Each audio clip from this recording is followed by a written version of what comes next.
Are you trying to sort out health plans, banking, VPN, and other connectivity for your move abroad? Well, have no fear, we've got you with the Move Abroad Starter Kit. Get yours today at blaxitglobal.com/resources. That's blaxitglobal.com/resources. And I said, oh, that's great, but I'm actually relocating to Brussels, Belgium.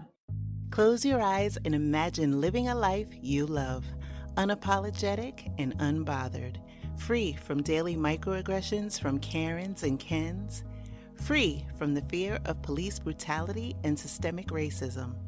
Wouldn't that feel amazing? Now open your eyes. What if I told you that it's possible? Hear inspiring stories and get the actual blueprints from brothers and sisters of the diaspora who are living out their wildest dreams abroad. You've heard the term, now be inspired by the movement. I'm Krishan Wright, and this is Blaxit Global. Welcome to the Blaxit Global podcast. We are officially in season 2, and I am so excited to give a new perspective, that of an expat spouse. And joining me on the show is Shantel Asante-Kissi, who is living with her husband and children in Brussels, Belgium. Welcome to Blaxit Global, Shantel. Oh, it's great to be here, Krishan. Thank you for having me. I wanted to talk to you because, we have so many different stories about people making the decision to move abroad, to do their Blaxit, and every journey is different. But one that I think is most underrepresented is that of an expat spouse, because I think there are so many decision points and perspectives along this journey. And that is really one of the reasons that I wanted to talk to you today. Let's start at the beginning. I know you hail from Chicago. So let's start at your early beginnings. Oh, wow. So I was born and raised in Chicago, on the west side of Chicago. I was actually from a community called West Lawndale. And West Lawndale is typically known as people don't generally leave. People don't generally make it out. I went to local neighborhood elementary school. I went to a vocational high school, and simply because that's where everyone in my neighborhood kind of went. So having no real guidance, I ended up at a vocational high school, but I excelled there and got the opportunity to go to a liberal arts school in Wisconsin. It was a bit nerve-wracking because I didn't know anybody who had gone. I simply kind of followed, my peers.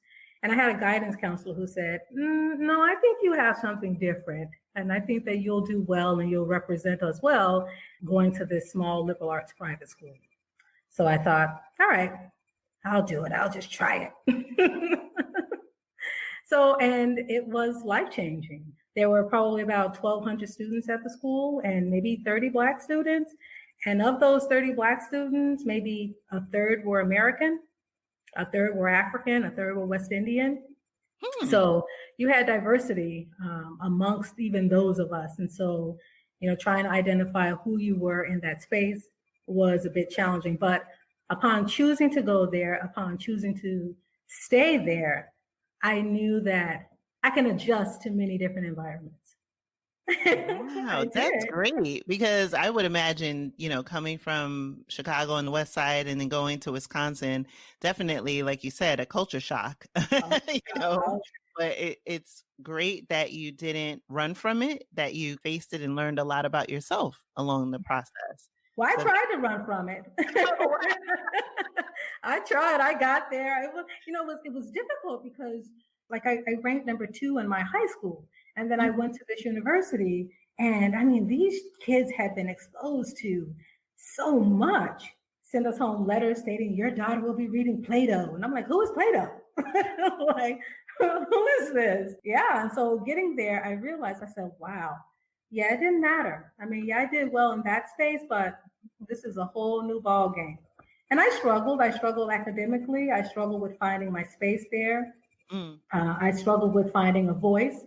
And fortunately, again, the small community that we had, we realized that we were asking to be included. We were asking people to embrace diversity. Meanwhile, we weren't embracing the diversity even amongst ourselves.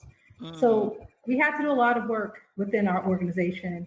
From there, I think we were released, and at that point, we kind of do anything. Wow. We'll fast forward a little bit. You made the jump and you got married. Yes, I did. I actually met my husband in school. Really? I sure did. I was in my last year, and he was a transfer student from Ghana, West Africa. I met him through his friend, and I said, "Oh, this is the guy who would write you all those letters." He said, "Yeah, this is my best friend." I said, "Okay." And I remember walking across campus, and a couple of my classmates, they said, "Oh my gosh, who is this guy?" And I said, "I'll let you know." Because again, there are only 30 of us there, and it's probably like, not even a third of them are men. So you had to move quick. I moved rather swiftly. You're like, that is mine. Yes, I will let you know. But he was very quiet. I mean, surely he was trying to, acclimate to being in this new space. And I'm open. I said, "Hey, listen, I can show you around. I can, this is something that I'm doing. Be more than happy to have you tag along." And we were agreeable. What I realized is that both his best friend and I were very similar in terms of our personalities. Mm-hmm. And he's an introvert, and I'm very much the extrovert. So okay. He thought, okay, well, I mean, I think I'm attracted to that. I'm like, "Are you sure?" I mean, because we actually did much. We dated for maybe a year and a half. Later he had asked me, he said, "Listen, we had some struggles, but ultimately, we realized that if we were going to do a journey with anyone, it would be with each other." And not that we were even thinking about marriage, but there were some things that kind of required us to get married, and it's not pregnancy, but he had some potential issues with maybe visas or anything like that. But at the same time, I had already assessed his character. I mean, he was honest, he was principled, he was attractive, he was kind. I mean, what else do you need? And someone who lets you be you. Yeah. And now you have 25 years as husband and wife. That's some serious longevity there. Exactly. And beautiful children along the way. We actually have 2 children, a 9-year-old boy and a 14-year-old girl. They are pretty special. That is awesome. And so now, you guys at some point settled into New Jersey and a life there. And I know your background is in real estate, if I'm not mistaken. Yes. So we actually, we're a bit nomadic. We met in Wisconsin. Again, I'm from Chicago. We met in Wisconsin. From Wisconsin, he had relocated to Charlotte, North Carolina for a job opportunity. And I was headed to Pennsylvania to work for the Hershey Foundation. He said, "Listen, I really need you with me. I really want you with me." I had no plans for Charlotte, North Carolina, but I said, "Okay, he's proven who he is." We were very new in our marriage. So I said, "Okay, we're on this journey." I relocated to Charlotte with no plans. We were there for 2 years. And then, part of me trying to figure out what am I doing here, and him having, business every day. So he got up, he left the house, he went to work, looking out the window in the parking lot and seeing no cars and thinking, "Oh my God, what am I doing?"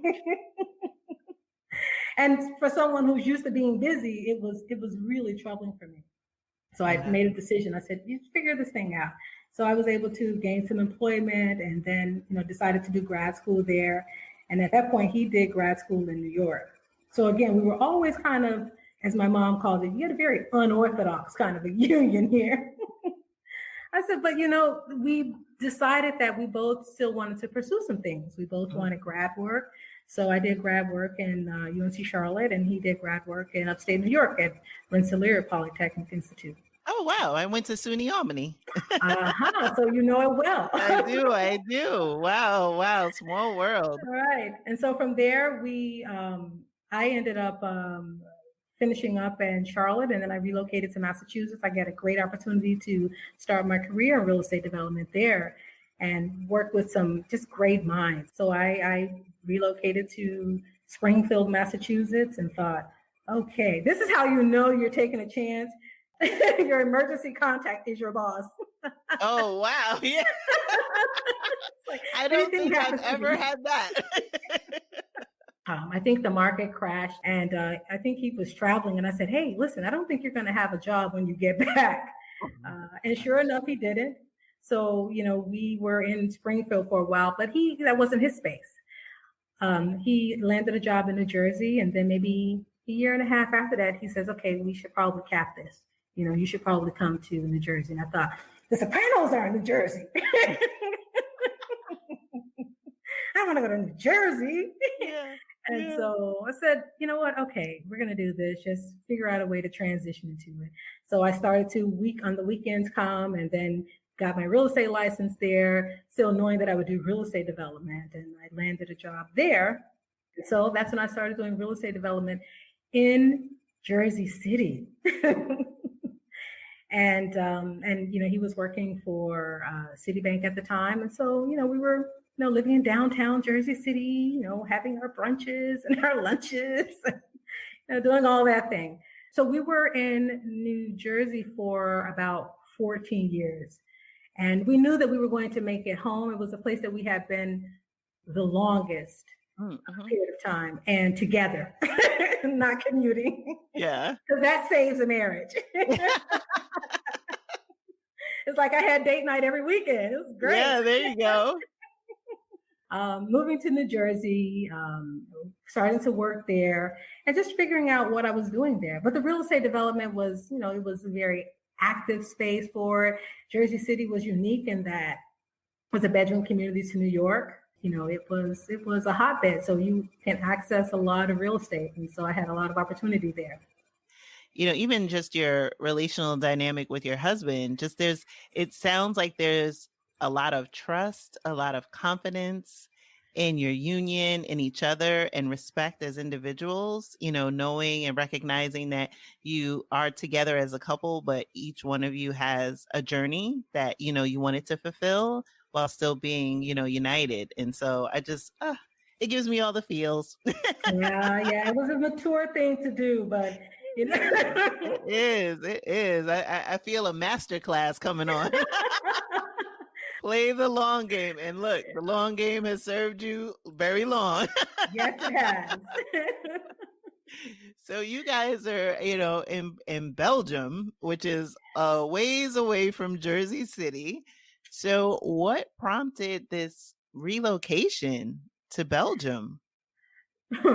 It wasn't in the cards for me. I think I've always wanted to relocate and live outside of the US.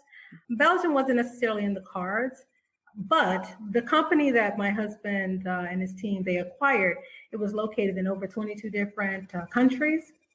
And by this time, we have children, and the children were learning French.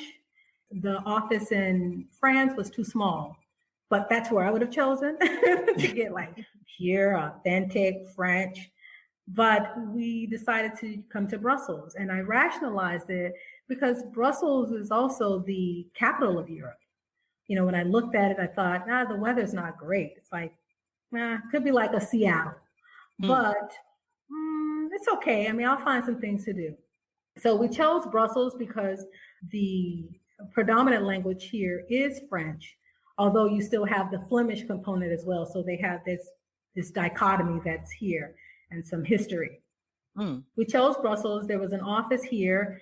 Funny enough, we joke that my husband doesn't actually live here because he travels so much for work. See, you guys kept it going. You're like, we're going to go to Brussels, but we're going to bring back that element. It seems to work. Yes, it's important.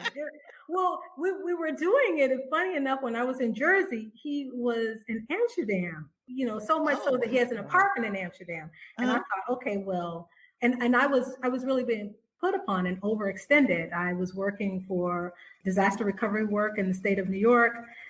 So that was a very aggressive role for me. And then having the two children and not having the support of him. Well, my husband would always say, get the help you need. It's not necessarily going to be from me, but get the help you need. So, we had nannies and mother's helpers, etc. And so, it ended up working out where I was able to get them what they needed, but also get some of what I needed That's So so important because you yes, have to be able to refill your cup. It's important, exactly. right? You give from your Exactly. overflow.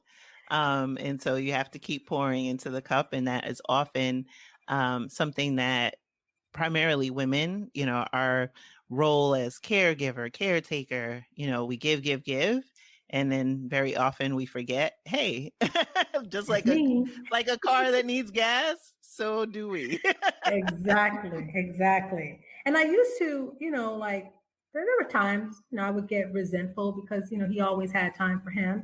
And then I tried to make time for myself. I tried to advance my career. I tried to make sure that I had sensible academic plans for the children. I tried to make sure they had appropriate play dates and, but doing it all. And I thought, oh my goodness. So when the opportunity came to have this expat experience, I thought, okay, well, my career is probably going to stall a bit, but boy, do I need this sabbatical. Mm. So I made the decision to walk away from opportunities. And in fact, I had been asked to go in and do some work for the firm that I was with in Texas because we had just gotten another big hurricane. It was just happening all over the place. So there was a lot of disaster recovery work that was there to be had, from Puerto Rico to Texas to just everywhere. And I said, oh, that's great, but I'm actually relocating to Brussels, Belgium. So I think that they were initially like, but you can't leave. But then they said, but my goodness, what a great opportunity. So we are really happy for you, but we are sad that you are leaving. And I thought, well, thank you, thank you, thank you. They said, do you want to do some consulting work? I'm like, absolutely not. You want to soak it in, and that's awesome. So let's talk about that. Like, you guys made the decision to go to Belgium, and again, you made the decision, hey, I don't want to consult while I'm there. I want to really take this opportunity and enjoy it as a true sabbatical. Yes. So what does that look like? Well, it's it is one that is filled with an openness. I have my philosophy is I say yes to kind of anything. You want to try this? Yeah, sure. Why not? If I don't like it, I can always exit. So I have the children in a safe space. So we put them into an international school, which is funny because we wanted them to really be immersed in the language, and they're not. But at the same time, it's in our neighborhood, it's in our community, it's here in Brussels. And so every chance we get, we are using it. I put them into local clubs so they're able to use the French and learn. For them, they are covered and they're in a safe space right now. For me, however, it was, okay, how do I do this? Just going to show up and say, hi, hi, hi, hi. And that's exactly what I did. I mean, from the school where the children attend, I had done so many class parents and running this committee, et cetera, that I didn't want to do that either. I just did not want to be pigeonholed. So every opportunity that I got, I met people and then I did activities with them. And the school, I will say this, the school was very instrumental in getting the trailing spouses out. So there are so many opportunities. We ended up with an international cooking club. We, would have book clubs. They would host champagne brunches in the mornings. And I'm like, well, yes. Sign me up. Can I buy champagne? Absolutely, sign me up. And from there, you just got to meet so many different people and learn from their experiences and hear what they're doing. But in the meantime, I'm in the capital of Europe. And everything is so close, from Amsterdam, 2 hours away, Paris, an hour and a half away, London, 2 hours away. I mean, so all of the major cities were just at my fingertips. So, I mean, there are days that I do a trip to Paris in a day. Really? And I was about to ask you, like, what have you been taking advantage of? And it sounds like I would do that too. Oh, everything. And it's not as if we hadn't visited these places before without children, but it became one of those, I can do this on my own, kind of married, kind of single, having a great time. It was great. Again, my husband's point was just figure out how to do it. But don't expect me, because he was never here either. Mm-hmm. So from there, we started, you talk to more people and you hear about all these great places that they're visiting and where they're from. And you think, oh, I'd like to visit that. So people are always inviting you to their homes for the summer, for a couple of weeks. And some of the most, I tell my children, oh, let's go here. They're like, why are we going there? Well, because it's here. Let's go to Copenhagen. Let's go here. And so every month we would travel to a different place. Oh my gosh, that's so Every fabulous. month. So instead of the consulting, that's what I was doing. I was spending a lot of time trying to figure out where to next. Hey, recon is a beautiful thing. It's important. It's not to be underrated. And in the sense that traveling to all of these destinations, whether it be Copenhagen or, Paris, London, etc., coming from the States to those destinations can get pretty costly, let alone, we in the States are notorious for not having sufficient holiday time, let's say, as they say in Europe. And so you only have a finite amount of time with which to travel, let alone the expense of traveling from the States into Europe. So you being in Belgium and just being in Brussels in this epicenter, you have at your bevy so many different destinations that you can dabble, and like you said, kind of say, hey, maybe I want to go here next, or, oh, let me learn about this, that, it's more accessible for you and your children. So that's fantastic. They're funny. I was coming out of a theater and I saw a bus or a tram go by and it said, come to Tel Aviv. And I said, I haven't been to Tel Aviv. And I got home and said, kids, we're going to Israel. Whoa. And they were like, Mommy, but why are we going to Israel? I said, well, you're from New York. There are a lot of Jewish people in New York. So I think that this will be helpful. Yeah. It's like, why not? I guess that is the thing. Like, why not? And that's ultimately, I joked about New York, but at the same time, again, it was why not? It's such a special place.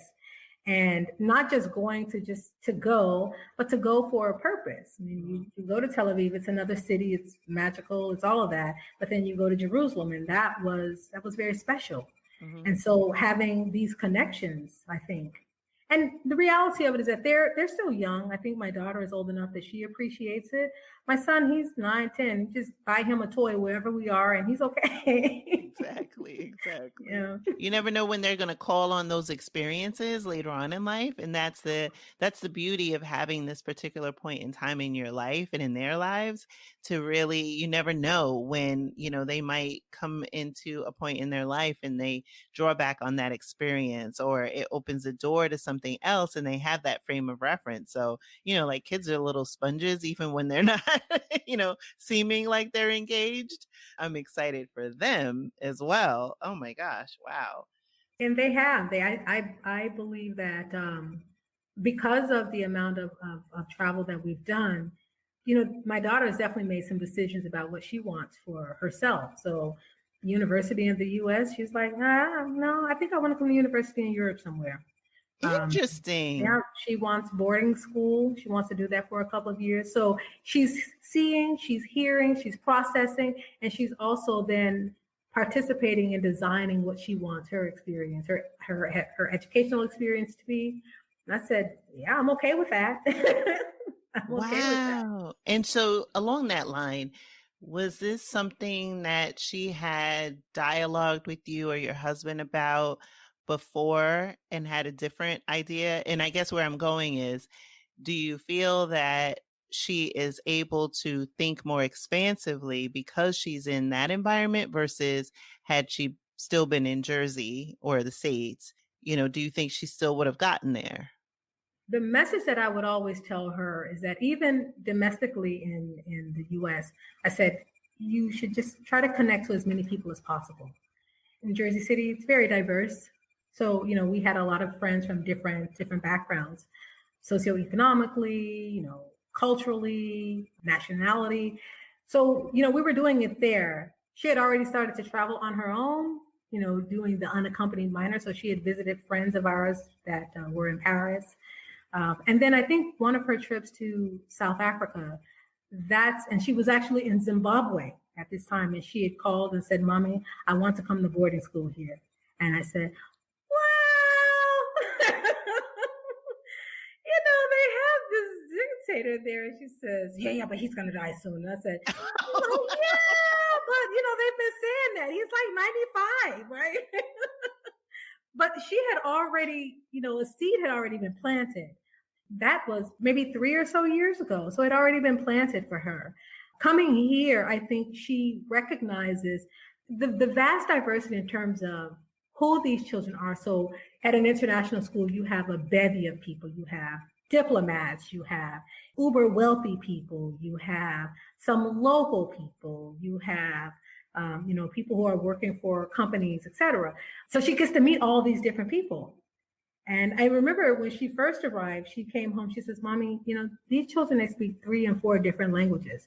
I said, "Well, that's kind of easy to do in Europe. If your mom is Italian and your dad is German and you live in Europe, yeah, you're kind of expected to speak multiple languages. It's only in the US where you have that, that homogenous thing, and maybe a little bit of Spanish sprinkled in there, not taught very well." But so I think that the seed had already been planted because we traveled while even in the US, mostly for vacations, but we traveled a lot. And coming to Europe, I think it has opened up her mind to who she can become without the restrictions. Because interestingly enough, she's in the 9th grade now. And normally in the US, like 7th grade, the pressure is mounting. Where are you going to go for high school? So you're working on your portfolios and you're doing all of this. And 8th grade becomes intense because what high school are you going to get into? And you know Jersey well, so you had maybe the 2 top high schools, and I'm like, all these kids aren't getting into the 2 top high schools.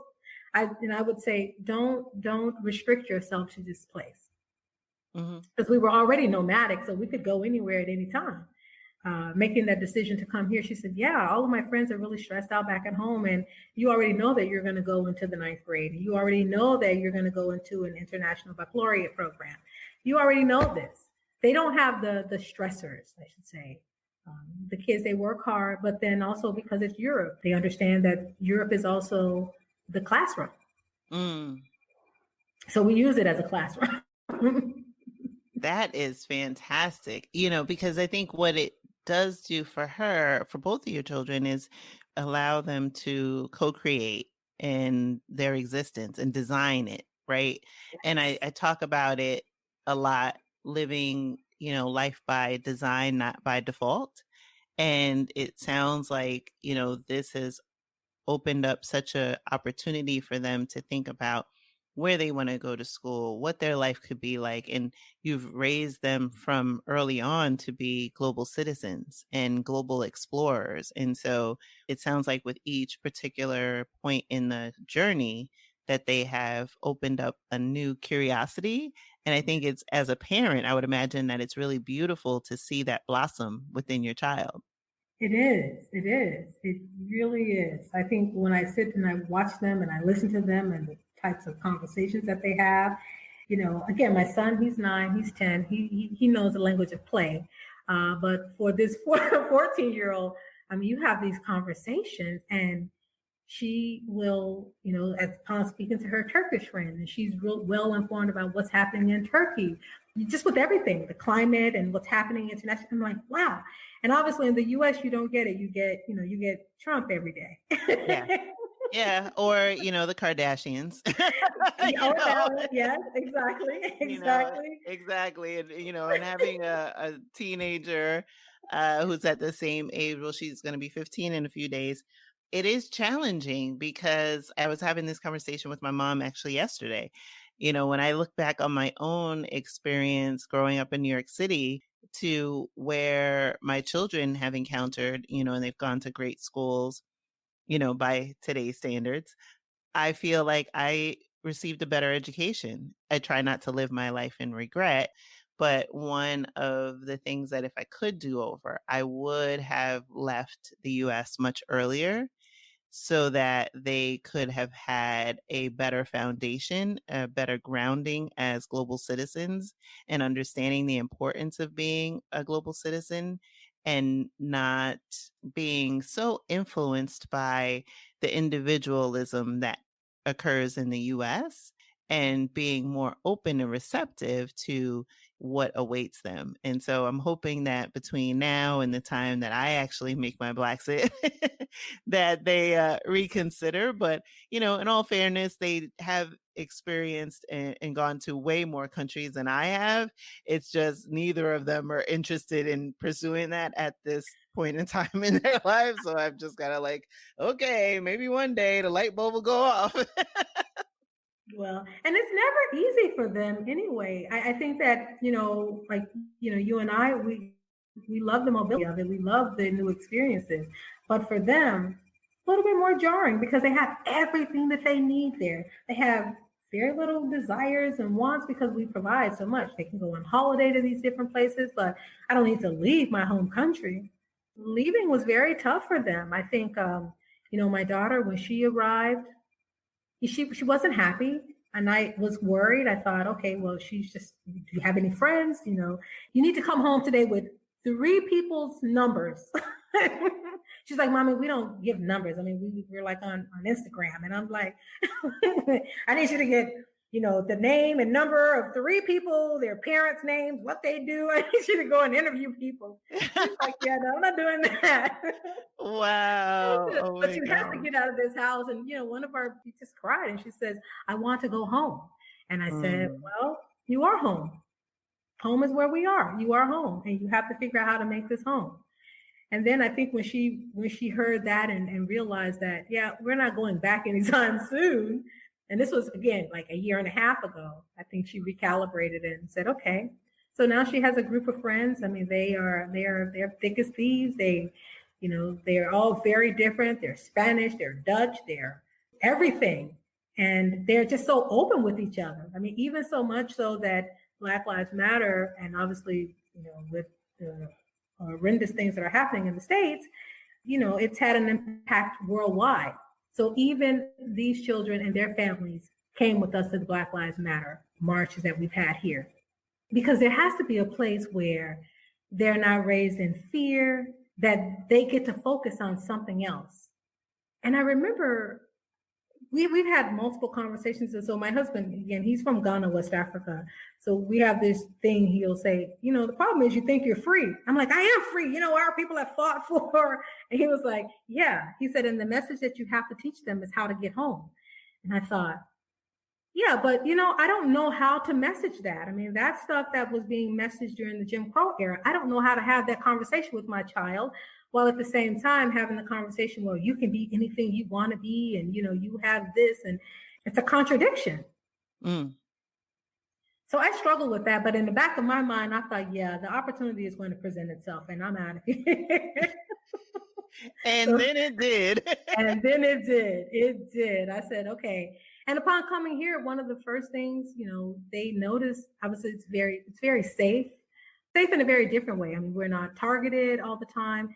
I have some of my peers here who are American. They'll ask me how do we feel about it and what our experiences were in the States. And I said, well, in the States, we didn't experience a lot of it because of where we live. We were in a very diverse community. So our community was very supportive of everyone.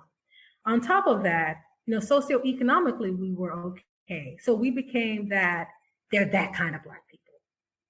Well, I'm not talking about them. I'm not talking about you. I'm talking about them. And I'm like, well, I am them. What are you talking about? Exactly. They are me.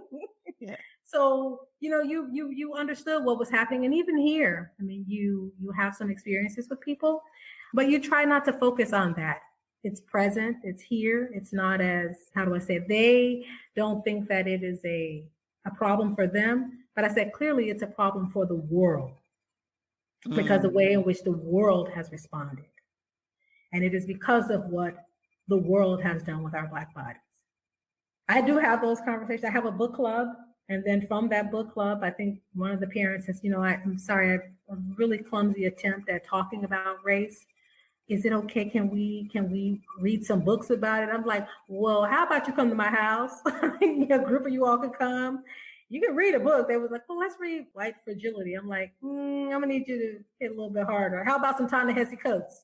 Exactly. Yeah. How about I point you in the right direction? Yeah. No. Oh, I've heard about Frederick Douglass. you can read that on your own. It's great reading. It's not what we're going to talk about today.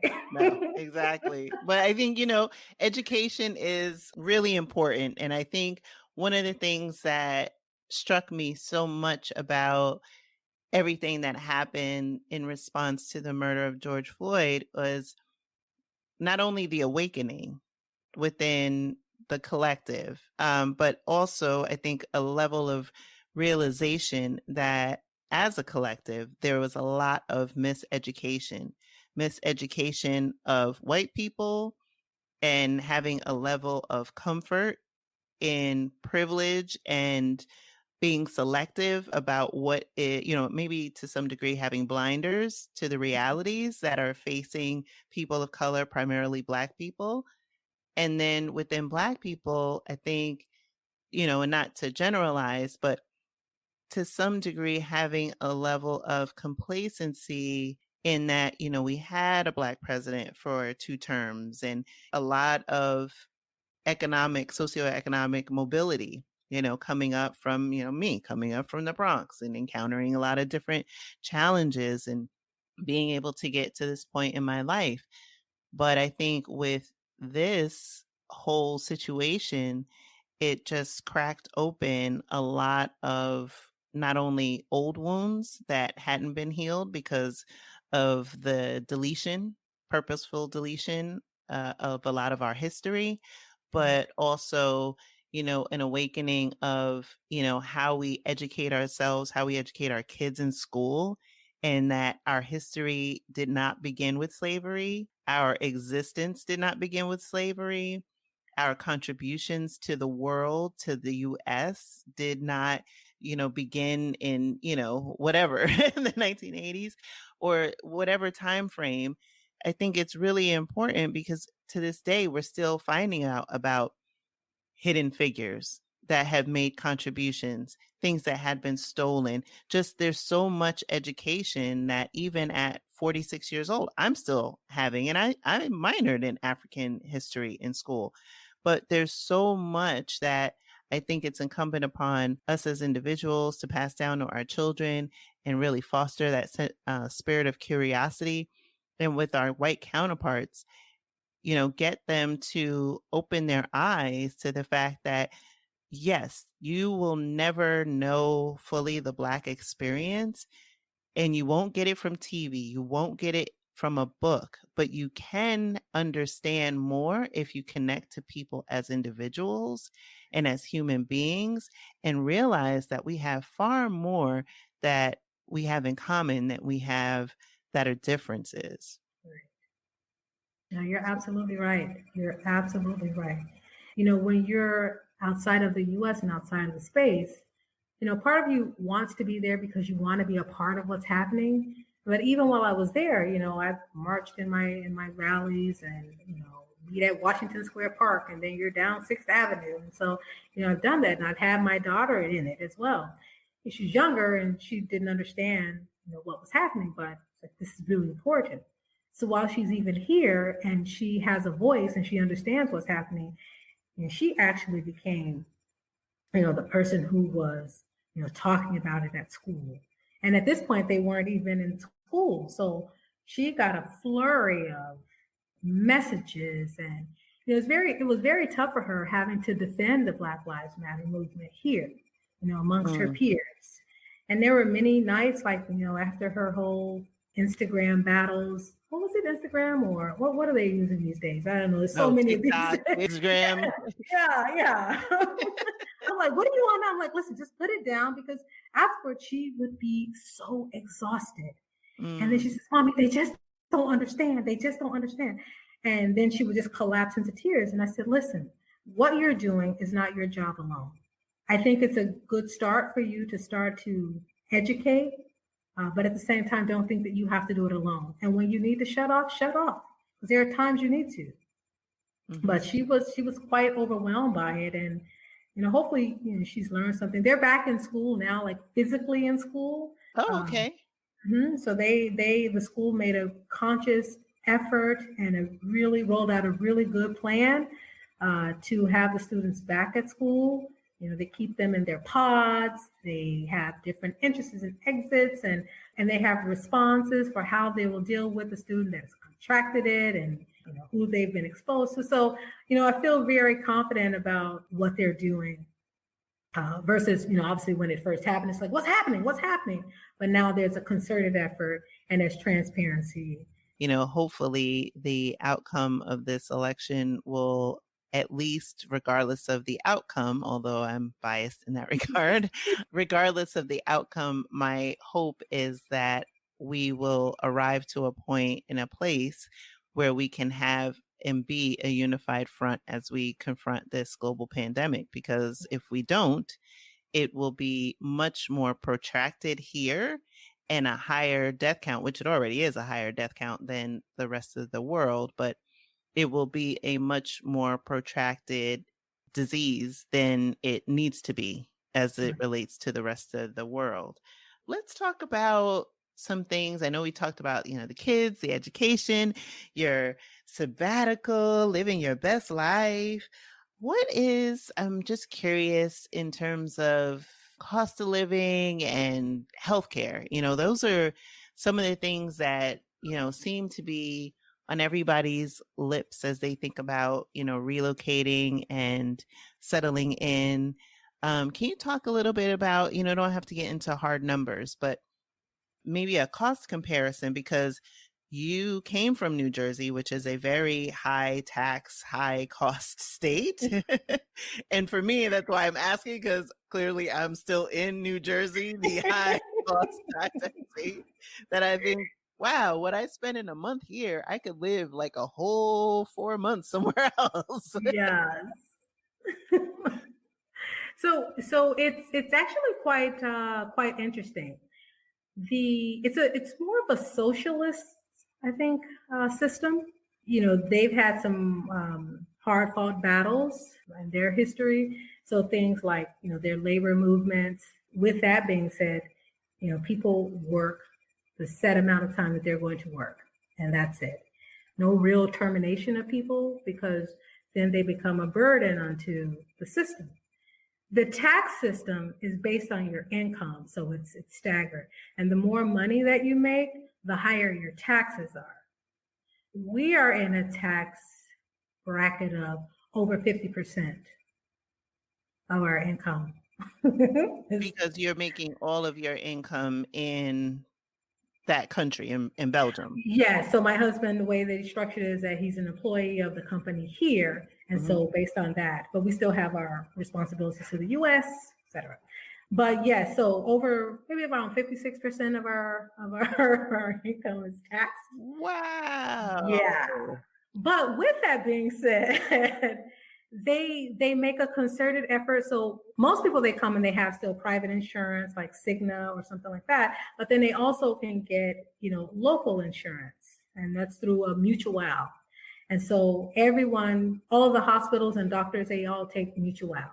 And basically mutual, you show up, you give them your ID card. Everybody has to be registered. So within the first 2 weeks of arriving, you have to go to your commune and you have to provide all your documentation that states that I am here. And then from there, you get an ID card. And that ID card is something you must keep with you at all times. And you are tracked. They know where you are. And it's everyone. So that's how, and I think that this was put into place after the bombing that happened here. So they started to do things a lot differently. So the taxes, they obviously help to subsidize that. Local activities are very inexpensive. My son is in a local Boy Scouts. So the Boy Scouts is heavily subsidized here, but it's also something that the majority of the children go through. Boy Scouts or Girl Scouts. Wow. Imagine that. Cool. Exactly. So once you show up, I think that you get a reimbursement of about 70% of what you pay. But for my friends, fantastic. Right. So let's say your doctor's visit is €50, then you will get 70% of that back when you submit it to your mutuality. And then it goes through the whole system.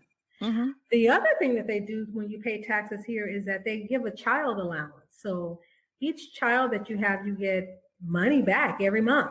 And I was like, what? Every This is, month. every month. I'm like, this is like some public assistance. And Wow. my husband would joke, he said, yeah, well, at 56%, you should get something. He was like, this stuff isn't free. Oh my But gosh. what's interesting is that they actually give it to the mother.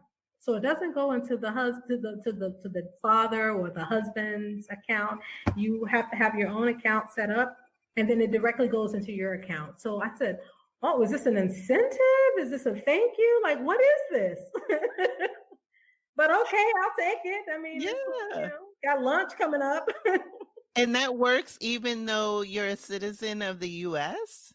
I am, but we pay taxes here. So because we pay taxes Oh, here, so as long as you we do get that benefit. So we get the benefit of being in the mutuality, Mhm. and there are many of them. And they also have a big system called the teacher service. So you use that, and it's all these things. So you have the teacher service, and then you have Sodexo.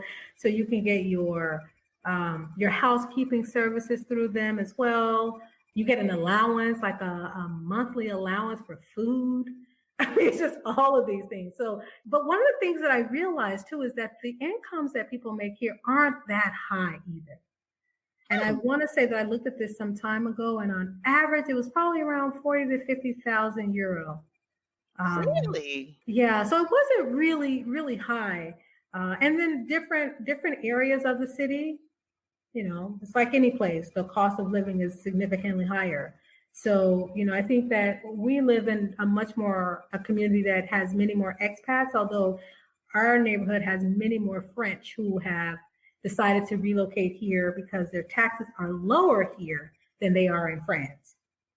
Interesting.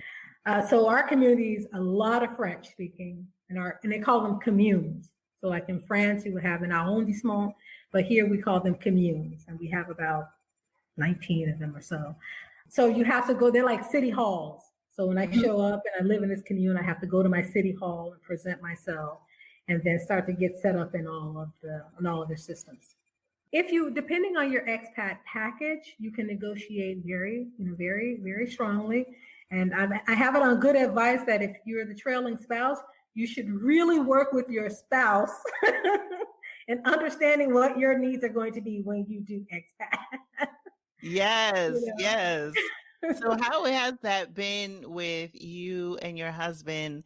I know you guys have a lot of experience being, apart, being together, now being together, abroad, but apart. So there's naturally, you guys have developed over 25 years, of course, a rhythm, right? You know each other's language. And then now, I would imagine you guys have this kind of balance that you've worked out in rhythm with your life in Brussels. So, how do you guys kind of tackle those issues of either division of labor? I know you were saying that your husband kind of empowers you to get what you need, but have you been able to do that as well living in Brussels? Typically, no, because he says get what you need, and that means we moved from the Jersey City area, right? So we were in downtown. We had a small apartment, and that small apartment, the cost of that, it costs more there than it costs for me to have a 5-story house. Whoa! So the 5-story townhomes here, they call them a maison maître. So we live in a maison maître. And so I said, okay, well, I didn't leave my work. I didn't leave my career to come and clean the house and take care of kids. I'm just not going to do that. You get housekeeping services. And again, it's, you can use these, which is also subsidized. So for instance, I use the teacher service and I pay, I think maybe €10 an hour. And I have someone come weekly. They come and they clean, every floor. There are like 5 of them. And it's just insane. So again, that helps as well. But a lot of people don't do that. I think every situation is a bit different. And it's not to say that he wouldn't do it, because he just, he traveled so much. And then when he comes home, he's tired. So he wants to sit. But I will say during COVID, and he's been quarantined here with us, And I initially started like getting up, making breakfast and having lunch, and then breakfast at 7:30, lunch at 12, and then dinner. And I thought, wait a minute, you all think I'm a slave. Said, oh no, and then I can't travel either. I thought, Oh oh no, no, yeah, no, right. no, no, no. And then you didn't have housekeeping because they couldn't come. And I Oh thought, well, yeah. listen, something's got to give because I'm just not. I knew, nope. So I think that he said okay, and I said, oh, everybody's going to learn now. So even for my son, he has all of his chores. My daughter, I've taught her how to prepare food, so she makes dinner twice a week. Oh, And fantastic. yes, I'm like, okay, well, and I don't make all of the meals, and we don't really need to eat like that because we weren't as mobile. So I've cut up some fruit, and that's what we're having, and just graze through the day. But with that being said, he's the type of person that if it's something that needs to be done, he'll do it. Again, I'm more of the social butterfly, right? I'm the extrovert, so I've got friends who are doing all kinds of things. He doesn't have any friends here, so it's easier for him to come and sit still. Got it. So Got it.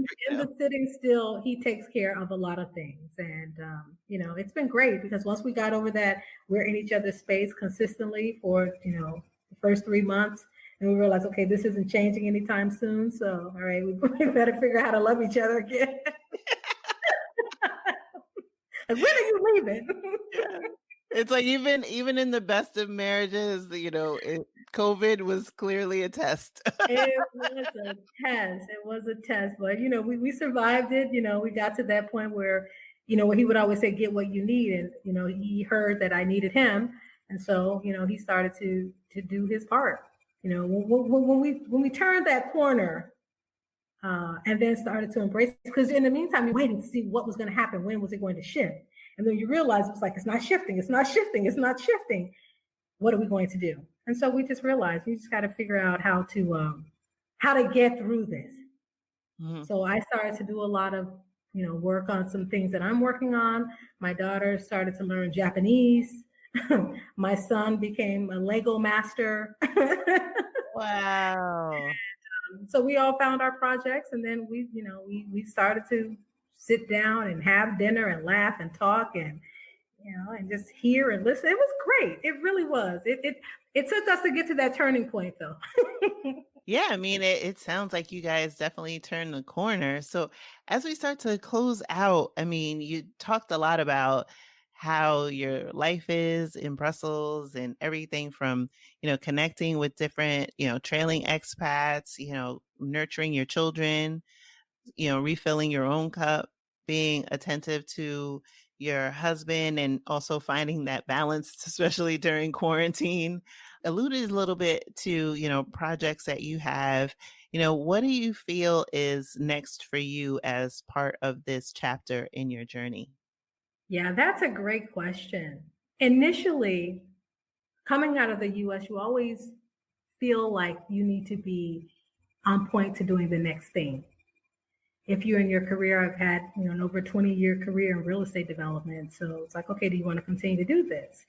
But making a conscious decision to come here and to not be controlled by all of that and just being observant of what's out there, taking long walks, running, biking, boating, all the things that I simply had no time to do.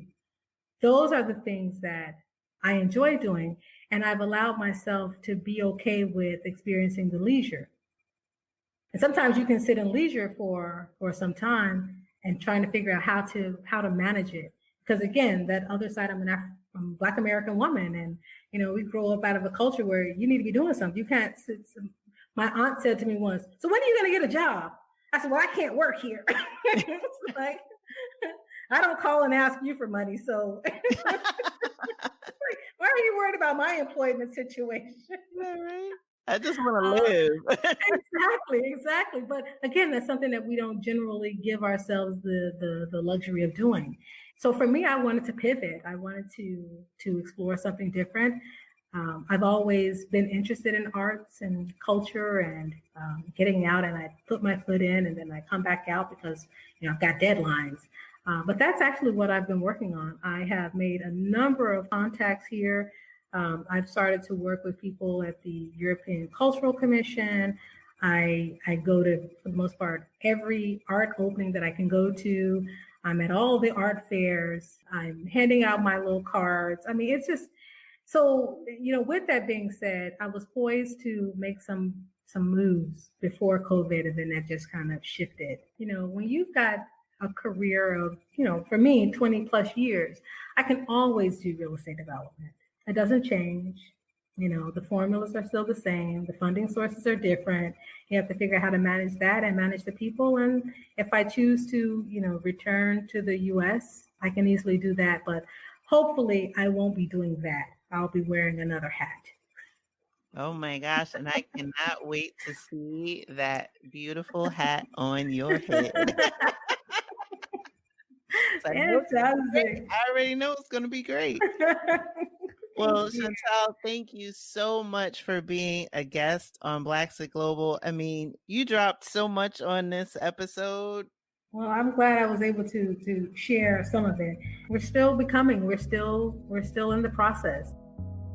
Thank you for listening to the Blaxit Global Podcast. For more information on today's episode, be sure to visit our website at blaxitglobal.com. Has this episode left you feeling inspired to begin your journey, but not quite sure where to start? Download our free guide with the top 5 questions you need to ask before planning your Blaxit.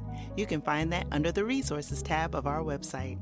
Remember, it's not only possible to live out your dreams unbothered and in full color, it is your birthright.